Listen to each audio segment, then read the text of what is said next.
What's up, guys? Welcome back to the channel. I don't know if you've heard yet, but a storm is coming, and I've never been more excited to be a part of Garrett Metal Detectors. Sadly, that's not what the video is about today. Today we're going to be talking about the 4,000 watch hours it takes to become monetized on YouTube and how easy it is to get if you're doing things right. Let's get right to the discussion. 4,000 watch hours, 1,000 subscribers. May seem like an incredibly daunting task to quite a few of you that are watching this channel right now. And some of you may already be monetized and you may not be concerned about this particular segment of the video. However, towards the end of the video, we're going to be talking about a couple of people within the community that we know of that are buying subscribers, but now they are realizing that with all of their subscribers that they bought, they cannot monetize their channel. And the reason for that is they can't get the 4,000 watch hours with all of their fake subscribers. So they're begging people to watch their playlists. And if you watch their playlist, they will gladly watch yours, is what they're saying. So it's almost like a sub for sub, but it's watch my playlist and I'll watch yours. It's pretty silly. We're going to talk about that a little bit later, though. So for those of you that are working towards monetization, I'm going to drop a couple of hints to you guys that I hope will help you. The first couple of things we're going to talk about are going to be what not to do to get monetized. The first thing is the 1,000 subscribers is going to be the easy part.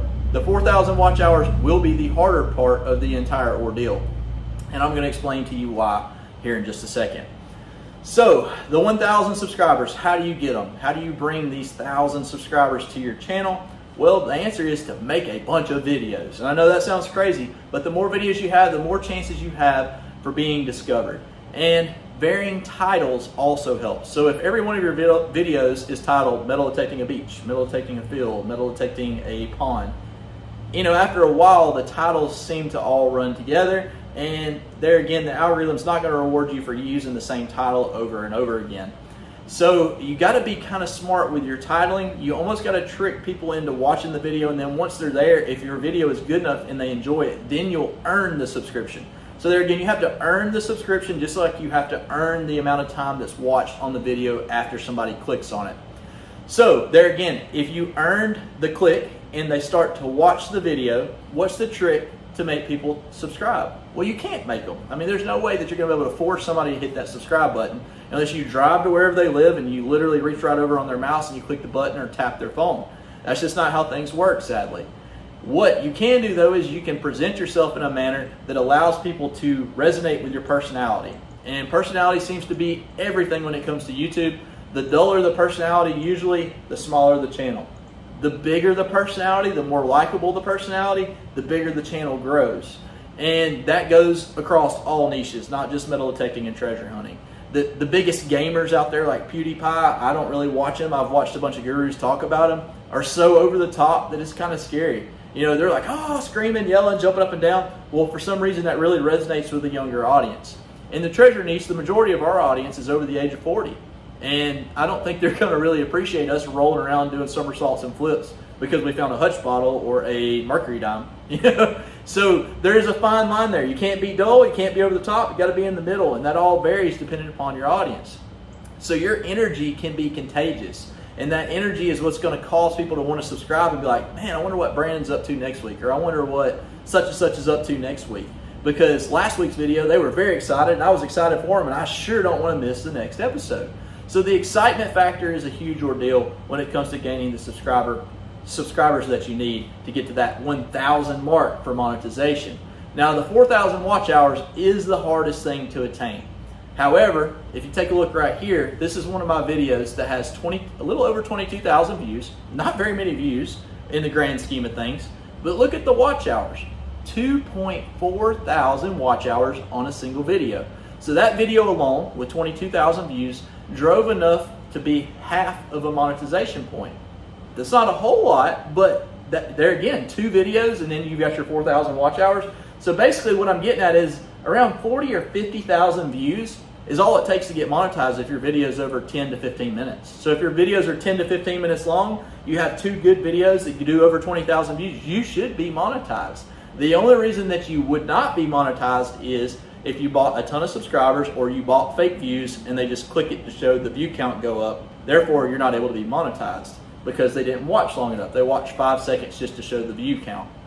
And that's a sad situation. However, I think we all know that that's within our niche. So what else can you do to hopefully drag people through a video and make them watch longer other than be exciting?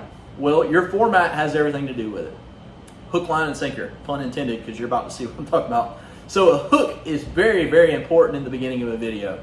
And you may be wondering, well, what's a hook? Well, the hook is going to be an exciting moment. It's going to be you talking about what's coming up in the video. I personally have had a lot harder time being the talking head in the beginning of the video here recently than I have by showing an exciting part of a video, just a small smidget of it, just a little bitty clip of it to get to whet their appetite, get their attention, and then you cut it off. You don't let them see what it is. And you may think, well, that's a jerk move. It kind of is. However, if you make them wait, they will watch more of your video to get to that clip later in the video, or they'll fast forward. They're going to do one or the other. And I've got to tell you, it is very effective in getting your watch time. So say I've got a 10-minute video and I find an amazing antique bottle that's worth $1,000.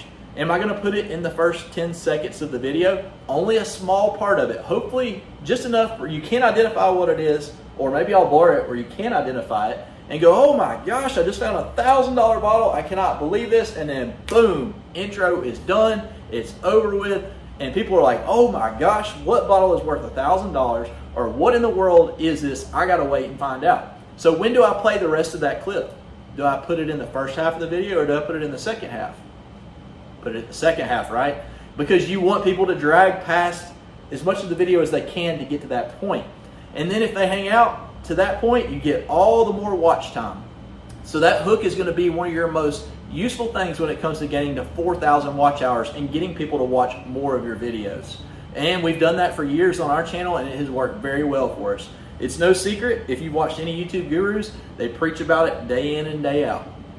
Now let's change subjects. Let's talk about these guys that are buying subscribers that can't get their 4,000 watch hours.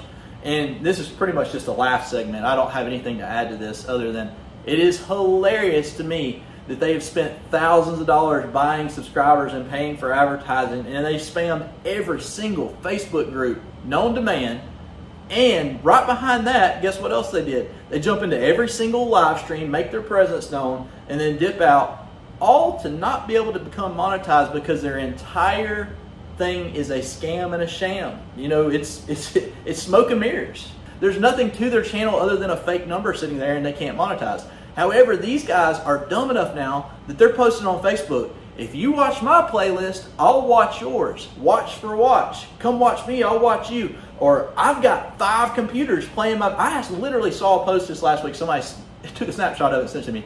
This particular person literally, they were bragging about it on Facebook. They were literally saying, I've got a laptop, my desktop, I've got an iPad, I've got all logged in from different accounts watching my video, his own videos. To me, that reeks of desperation, and it is all just majorly hilarious to me to watch somebody that's trying to scam and basically cheat their way to the top fail. And to me, that is the definition of failing if you have 25 or 30,000 subscribers and you're still not monetized. There's no reason you shouldn't be, especially you guys just saw my video. If they got over 50,000 views and they're not monetized, there again, we're just proving that their channel's fake. I hope that this was helpful to a lot of you. Sorry I've been stumbling on my words tonight. It has been an incredibly long day. Just got off work. We had a great time the past week. Wild Kyle's been down. If you guys don't know who Wild Kyle is, he is known for fossils and bottle digging and all kinds of cool stuff. And he comes and hangs out with me every few months. And we spent a ton of time digging a bunch of antique bottles. We also did a few things in the water. So y'all be keeping your eyes out for those videos. We'll see you guys in the next video.